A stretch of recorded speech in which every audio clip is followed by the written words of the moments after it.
Hello and welcome to Money Minutes, your quick guide in making money. I'm Kaizad Adajania.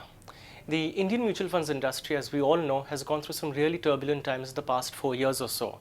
You've had volatile equity markets and debt markets on one side, and you've had frequent regulatory changes happening on the other side. So it's become very difficult for fund houses to do business in the normal way and attract retail investors' money. Now, this problem was really acute, especially in the case of new fund houses that were launched in the last 3 or 4 years, because these fund houses not only had to contend with the prevalent market scenario, but they also had to face stiff challenge and competition from some of the top well-established large size players. So what did these new fund houses do?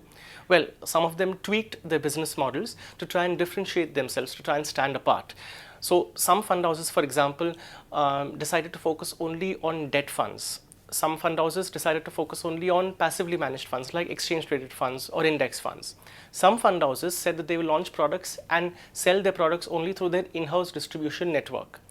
Peerless Mutual Fund, which one of those new fund houses launched about 3 or 4 years ago, what it did was that time it decided to launch and focus only on its monthly income plan and its short-term bond fund, because it wanted to target only those investors that invested traditionally in only fixed deposits. I caught up with Peerless Mutual Fund's Chief Executive Officer Akshay Gupta earlier today, and I asked him whether this particular business model, whether it has worked for him or not, since the fund house has just about completed 3.5 years. And I also asked him about what he felt about the current market scenario, and this is what he had to say. Our model was targeted marketing. We knew where our customers would accept us and we went straight there. For example, we started off something called a 360-degree vernac penetration. So we went vernacular in 4 or 5 languages and we did it across media. So even our hoardings were vernacular, our leaflets, our product brochures, our presentations, our application forms, our statement of accounts, they were all in vernac. Now this was being done, our call center, that is still in vernac, and most of the stuff is still available in vernacular languages. We appealed to those specific regions where we thought we had a sort of a brand recollect or top of the mind recall, and it did work out, because today some of our largest AUM branches are small cities like Kannur and Ghata, which was not even in the roadmap of mutual funds.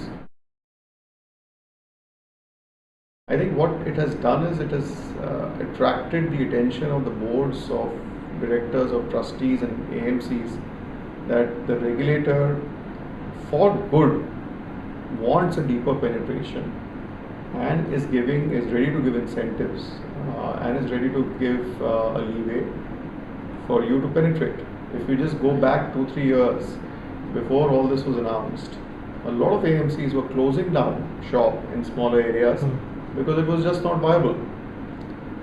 With these measures coming in, with the moral responsibility of trying to be synchronized with regulator, people started reopening their offices, their branches, activating their sales force, their distribution in these areas, which is critical for any retail business.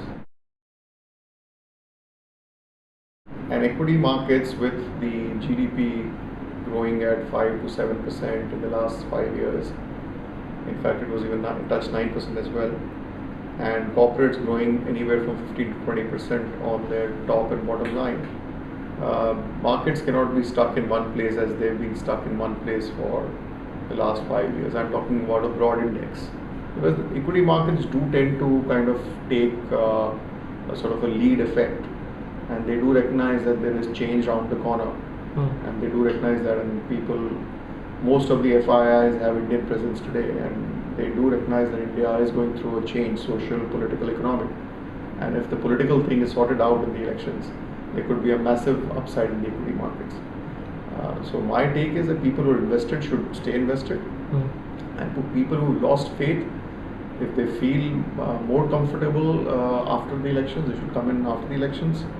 But I think equity markets is something where you should always invest periodically and for a long term. So I think time is right to even continue what you have right now.